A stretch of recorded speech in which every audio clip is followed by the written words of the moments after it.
Woodrow, we are in the midst of what is becoming an absolute favourite segment of ours, someone who shouldn't be alive. We are surprised by the producers with a story we don't know. And this person knows that we don't know, so hopefully we don't seem completely ignorant. But Emma Carey is in the studio with us now. And Emma, you shouldn't be alive. Yeah, definitely should not. And I love that you don't know this. This is going to be great to get your reaction. Okay, so this all happened 12 years ago and I went skydiving. And have you guys done it, first of all? Yes, I have. Yes. Did you like it? Loved it. Loved it. And as did I. I absolutely loved it. Jumped out of the helicopter, all was going great. Until I had never done it before, so I had nothing to compare it to. But I was waiting. I'd seen videos, and in the videos you see the instructor high-fiving you or sometimes giving you the ropes to steer it around and all that kind of thing, but none of that was happening. Okay. And we also weren't slowing down. And I imagined you would slow down after the first 30 seconds or something. And I thought, okay, maybe time's just warped while you're free falling. Maybe it hasn't been that long. Maybe he's not talking to me because he's shy. Maybe he can't hear me over the wind. I thought all of these things, so I didn't immediately know something was wrong. So sorry, Emma. Sorry. Yeah. You're free falling, and We're free falling. No parachute has popped up. No, but I think we're still just in the free fall. Sure, because you've got nothing to compare it to. Okay. Yeah, yes, exactly. Continue. So I think we're still just in the free fall. And then the closer, when you're really high up, I'm not sure if you remember, the ground, it all just looks the same. Everything's just tiny little dots on the ground. Yeah. And it's not until you start to get closer and everything becomes clearer that you realize just how fast you're falling because it's in view. And the closer we got, I thought, okay, we definitely should be slowing down by now. And then the next thing I saw was something red flash before my eyes. And I realized that it was the material of the parachute wrapped up all in a ball. So it was in front of us. It wasn't above us and open. So the parachute didn't open and we just free fell to the ground. What? So he didn't say anything to you, Emma, at that stage? Like he didn't whisper in your ear like we're cooked? We're going to die. No. Just letting you know. Yeah, no. I didn't know this at the time, but he was actually unconscious for the whole fall. Oh my God. Yeah, so what happened is there's two parachutes inside the instructor's backpack. There's the main parachute, which comes out when they pull it, hopefully. And then there's also an emergency parachute, which you shouldn't need, but it's set to come out at a certain altitude if for some reason the other parachute isn't out yet. Okay. Yeah, and so my instructor pulled our parachute too late, which meant it started coming out at the exact same time that the emergency chute was coming out on its own. And so because of that, they got all tangled, the cords got tangled and they wrapped around the parachute so they couldn't open. But not only that, they actually wrapped around the instructor's neck and strangled him. Yeah, and so he was unconscious for the whole fall, which is why he couldn't cut one away or untangle it or whatever you would normally do in that situation. Not that normally happens. Jesus. So it was, he wasn't able to do anything. So then you're falling towards the ground. You've seen an unopened parachute in front of you. So you obviously at this point realise something's very wrong. Yeah, and I was just 100% convinced we were going to die because if you could feel how fast we were going and how close the ground was, I just did not think it was possible to survive something like that. Were you trying to, this is just from knowledge of like James Bonds and Mission Impossibles, were you trying to like direct yourself towards like water or something? Well, this was in Switzerland, so we're in the middle of the Swiss Alps. There's just mountains around, lakes. There was a lake around, but I think that actually would have been worse because the weight of him strapped to my back as well as the parachute would have sunk us. And also water at that speed is like concrete anyway. Yeah. So it's... And also, even if I wanted to, I don't think there was anything I could... It's not Mission Impossible. To direct. You know how Tom Cruise will just start steering. Put a shoulder down and just like go left? Yeah. Okay, so that's not going on. So you're just falling. So again, same as... How are we talking to you right now, Emma? Yeah, I have no idea. No idea how we survived. And people always ask me that, how it's physically possible, and I have absolutely no idea. So you hit the deck? We hit the ground. We hit the ground. Okay. And when... What? Before you go on, Em, I'm very interested to know, because I've often thought about this. I'm sure everyone who's ever been on a plane has thought about this. I always thought that you would naturally pass out before you hit the ground from like, I don't know, being overwhelmed. Fear or something. Yeah. Well, But you saw I don't it know if all the way that down tends to to happen, the last but meter. yeah, I didn't get Shit. knocked unconscious at all, either during the What? fall or the landing. So I Sheesh. can remember the whole thing perfectly. And even though that was a pretty traumatic thing to be awake for and not a great memory to have, I feel like in hindsight, I'm actually really, really thankful that I can remember it, because it means that I will forever know exactly how it feels to think for certain that I'm about to die. And I can remember how scared I felt. But even more than that, I can remember the strength and the urgency of yearning that I felt to live, and what a waste it was to think I only had 10 seconds left. And that seems like a really obvious thing to know, but it was until that moment I didn't realize just how much I wanted to live, just how much I didn't want to die, and how much more there was I wanted to do until that moment. So even though things became really difficult once I did hit the ground, I think above all of it, I was able to have this sense of gratitude for surviving, because I knew just how close it came to ending differently. That's all. And again, such you can't create that moment unless you go through something like that. Yeah. Like, there's no way you can like pay for a course where you can get that experience. Like that is such a rare and that'd unique. be a fruitful university offering, I imagine. High insurance. Yeah. We're going to try and recreate a parachute not risky. opening. Yeah. So I hope we can go there and this isn't too traumatic. But so No, it's fine. It's so long ago now that it's fine. You say you can remember everything. So was it chest first on the ground? Did you try and angle feet? Face first. I landed. Face first. I landed just on my belly, like on my belly like that. And because my instructor is strapped to my back, he then landed on top of me. Oh, God. Which was quite rude of him. Not his fault. But then we're in the middle of the Swiss Alps, and we didn't land where we were supposed to land. And I couldn't get up because he's on top of me, but I could kind of lift my head enough to see that there was nobody around. So I assumed it wasn't where we were supposed to be. And there wasn't any buildings that I could see. We were just in the middle of the Alps. And I thought, okay, I assumed the instructor was dead because he still wasn't responding. But thankfully he survived. He was still just unconscious at this stage. Yeah.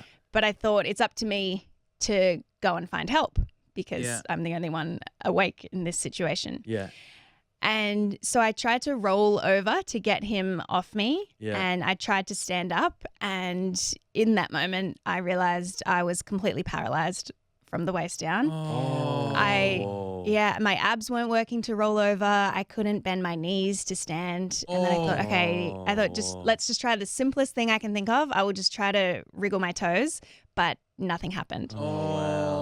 Terrifying. Very terrifying. It was so confusing and terrifying, because I didn't immediately think, oh, okay, I'm paralyzed because I broke my back. I better keep still. I just didn't know what was happening. I was 20 at the time. So when you go 20 years just being able to move something without a moment's thought, and then it just suddenly doesn't work anymore, it was very, very confusing. And pain? Gee whiz. Are you in pain, Em? Oh, the most pain I've ever felt in my life. I remember thinking there needs to be another word for this, because it didn't. It just felt so unlike any kind of pain I'd experienced before, that it felt so all-consuming. I remember thinking, I wonder if it's possible to die from pain. Whoa. So what happens next? You've got an instructor unconscious on top of you. You are paralyzed from the waist down. What happens next then? So I was jumping with my best friend Gemma. And oh my God, she did not want to skydive at all in the first place. I forced her into it. It was entirely my idea. So thank God. Well, so you've only got yourself to blame then. I know, but thank God this didn't happen to her. Imagine how much of a bad best friend I would be. But anyway, she jumped just a few minutes after me. So her instructor must have seen where we landed. Yeah. So they followed us down. And then once they landed, they were able to call for help. And then a rescue helicopter came to pick us up and took us to the hospital. Gee whiz. And so you're awake for all of this? Your friends seeing you, the helicopter coming? That's so strange. What did you land on? Just grass. Just a bit of grass. Yeah. Oh, but do you want to hear the funniest part? So 5 years later, I think it was, I went back to Switzerland and I wanted to go and visit this random field that we landed in. Yeah, of course. Yeah. And I went back to the little town where we did this and walked into the skydive shop. And I just assumed they would have no recollection of this whole event unfolding. But when I walked in, they immediately were like, "Oh my God, Emma." They recognized me straight away. And then I was like, in hindsight, yeah, you would remember. You're a celebrity. Yeah. You would remember your company having a near fatal experience. Yeah. And they were really lovely. And the owner said to me, "There's something you don't know about that day." And I was like, wow, it's been 5 years. I've gone over every possible detail of that day. Like, what do I not know? So he drove us to the fields and then we're standing there and he looked really nervous, really visibly nervous to tell me this thing. And I was like, oh my gosh, what is it? And then he said, "You nearly died that day." And I was like, yeah, this doesn't seem like well, firstly, no shit, dumb, Sherlock. I was like, don't worry, I kind of already knew that. And he's like, no, you really nearly died. And I was like, what do you mean? And he said, well, the field that you landed in is normally filled with cows. But that morning, for some reason, the farmer decided to move the cows to another field, which apparently he never did. And I was like, okay, cool. I still don't know where we're going with this. And then he said, in Switzerland, apparently the cows are so large and territorial that if anyone was to enter their fields via foot or plummet, they would trample you. Oh my. And he looked at me like so nervous to have told me this, and I just burst out laughing. I was like, that's the funniest thing I've ever heard. Can you imagine surviving a free fall from the sky and it's a cow that takes you out? Like, what a way to go. At least then there would have been a benefit of the instructor on your back, because I feel like he would have copped most of the True. That's true. But yeah, so we're double lucky to And be we alive. wouldn't be doing this chat if you had survived a cow trampling. I mean, it's not as sexy. It doesn't have the same ring to it, does it? No. So how many injuries did you actually get, Em? We kind of didn't finish. So the helicopter picks you up, takes you to hospital. What injuries did you end up with after falling from a helicopter? So I broke my spine, which was the main thing, and they told me I had a L1 spinal cord injury, so I was now a paraplegic. Oh. And then they told me, what else? I broke my pelvis, my sternum, my sacrum, and a lot of my teeth. But that's all. I was weirdly unscathed in terms of like scratches and limbs. It was just the main, the spine really was the main thing. And so, are you still paralyzed now? Am I? No, thought I saw Did you see me into walk? the That's studio. what I was having the same moment. I was like, I swear she walked How in. do we bring this up? Do I ask? So I am so lucky. I have no idea how, again, got so lucky and somehow regained the ability to walk, which they didn't think would happen. And when people ask me why that is, I truly don't know. And I think some people who maybe don't know too much about spinal cord injuries have the view of like, well, it's because you were so determined or so positive or you worked really hard that you learned to walk again. And that's a really lovely idea. And I know people mean well by that, but it's just simply not the case. There's so many people with spinal cord injuries that, are the most positive, determined people, and they haven't had that same chance. For me, I think I just got really, really lucky with the way my spinal cord was damaged. And I didn't heal completely. Yeah. So a lot of the muscles in my legs are still a lot weaker than they used to be. Yeah. And my calves are still completely paralyzed, which is random. So that means I can't go up on my toes, which means I can't run or jump or do calf raises for fun. Okay. Yeah. And I still also can't feel from the waist down, which is strange. So I didn't realize it was possible to have one without the other, but apparently it is. So you have the motor neural pathway, but not the sensory. Not the sensory. Yeah. Extraordinary. And that is, again, fine most of the time, but it really affects balance because without that proprioception, you don't know where your legs are in relation to your body and the rest of the world. Right. So I can be a little bit wobbly. And it also means that I can't feel pain, which sounds like a great thing, but it wasn't until I lost that I realized how valuable feeling pain is because it tells you when something's wrong. Yeah. And so I've had situations, I have a really big scar on my bum because I burnt it on something that I sat on and had no idea it was really hot. So I was just sat there sizzling away. My God. And there's been a few situations like that.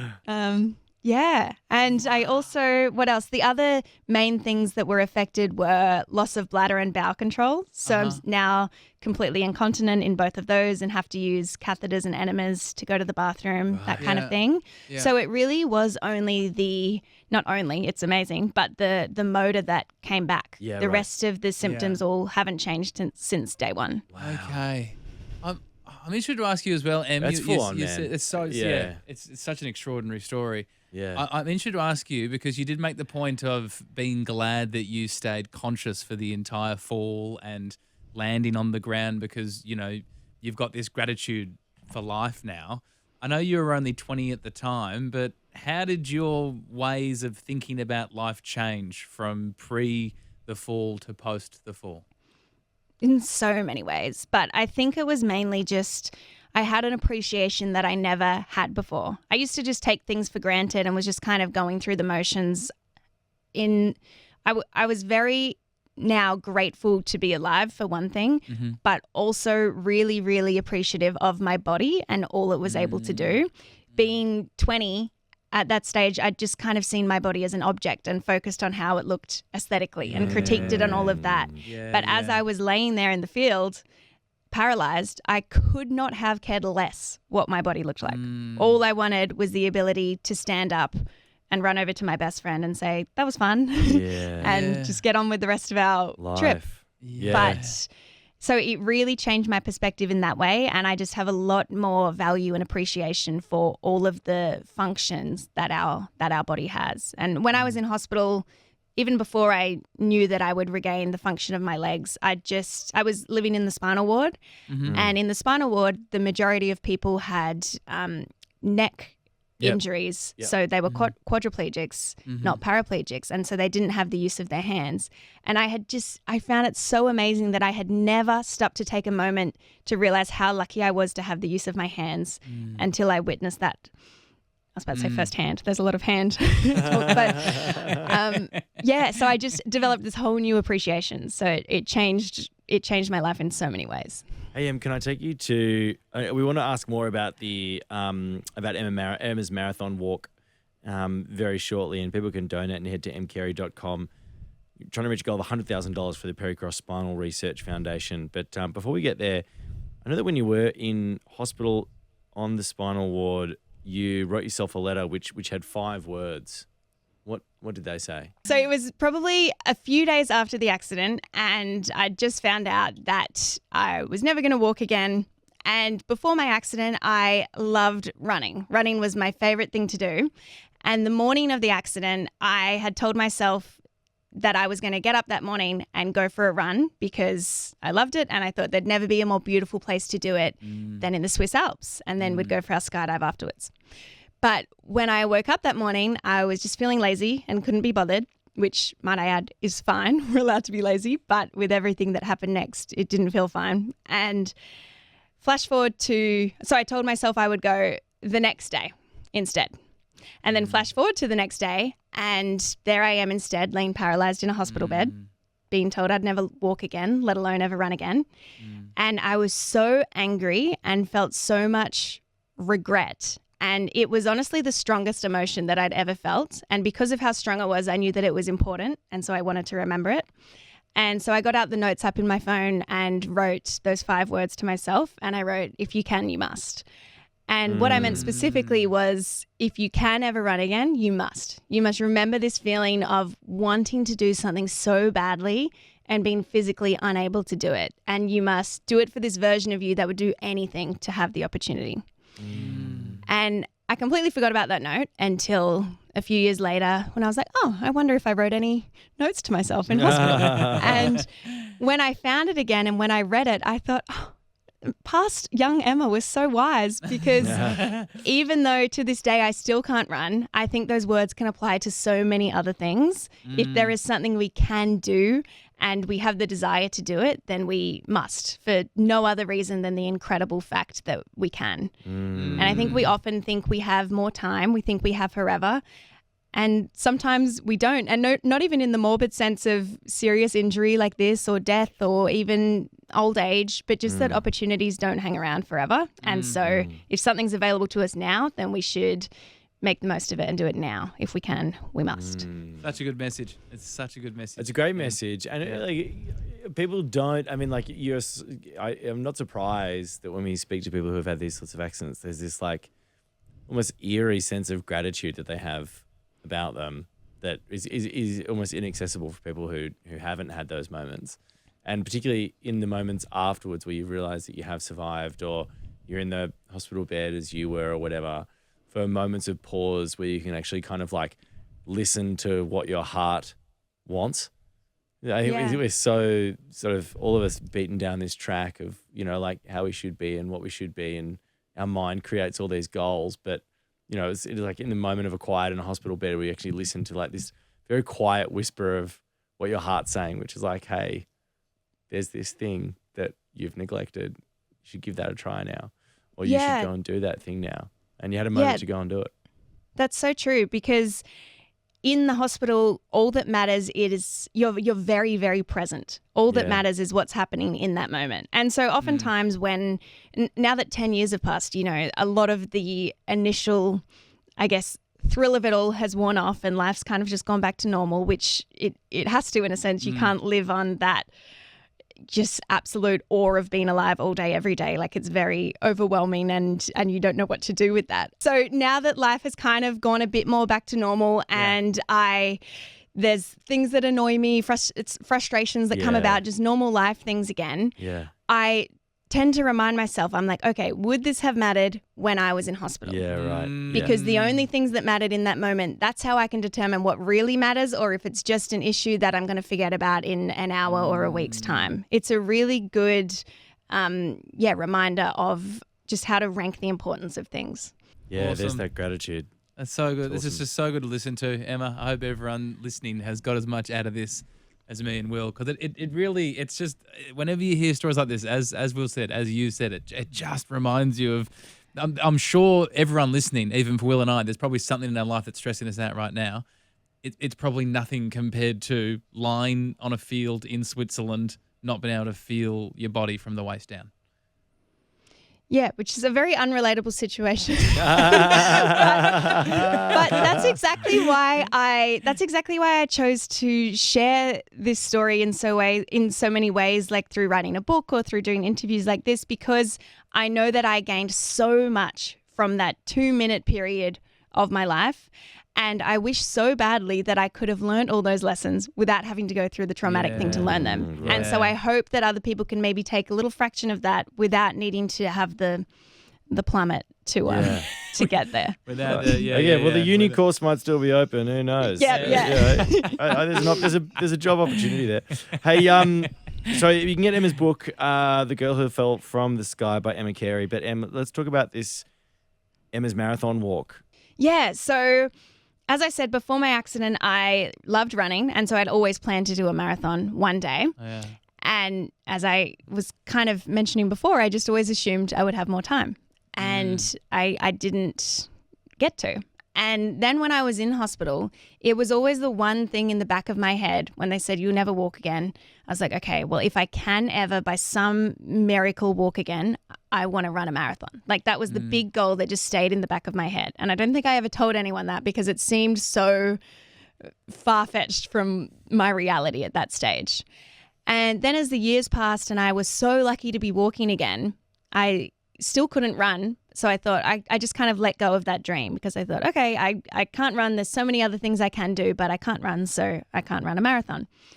And then earlier this year, I just had this random moment where I thought, well, you don't have to run a marathon. You could walk a marathon, I suppose. And I can't run, but I can walk. So why can't I still do this dream that I've always had? Just do it in a way that looks different to how I originally envisioned. Yeah. And I've never walked that far in my life. I still have a lot of issues walking. And I think the furthest I've walked was the City to Surf in Sydney, which is 14 kilometres. Yeah. So a little bit more to go. But I just really wanted to do it as a challenge to myself to see how hard I can push myself mentally, to see how strong I can get my body. But mainly I wanted to do it I wanted it to be bigger than me because I'm so lucky to have healed and to have the chance to even walk a marathon. And I know that so many people with spinal cord injuries do not have that chance. And more than anything, I want other people to have that moment that I did of taking their first steps again. And so I wanted to do it as a fundraising effort to raise money for the Perry-Cross Foundation, who are working towards a cure for spinal cord injuries. Okay. So Awesome. my mission is basically to walk for those who can't. That's awesome. It's what's the main hurdle with walking 42 kilometers for you, Em?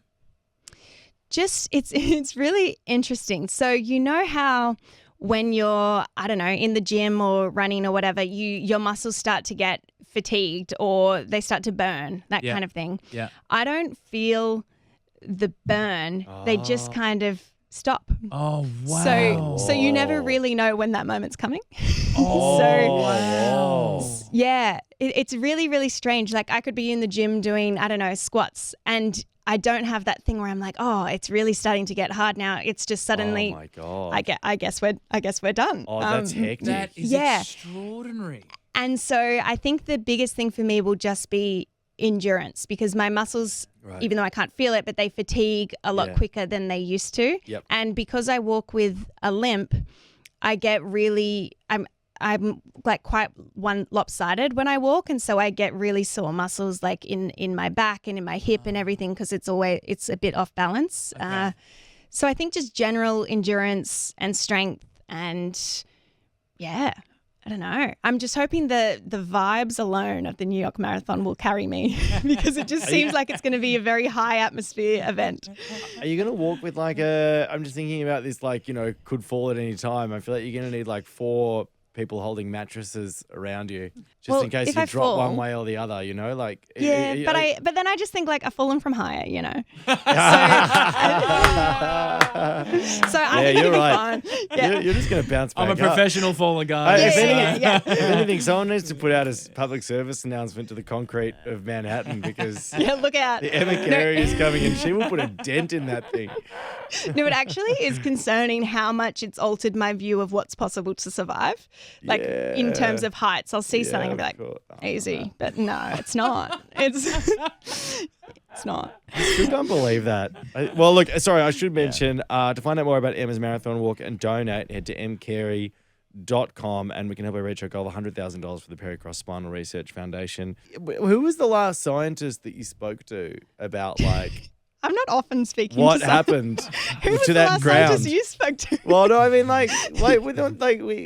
surely there were people that you sat down with a panel at the CSIRO and you're like, guys, come on. Talk to me. 10,000 feet, soil, human body. It just, what?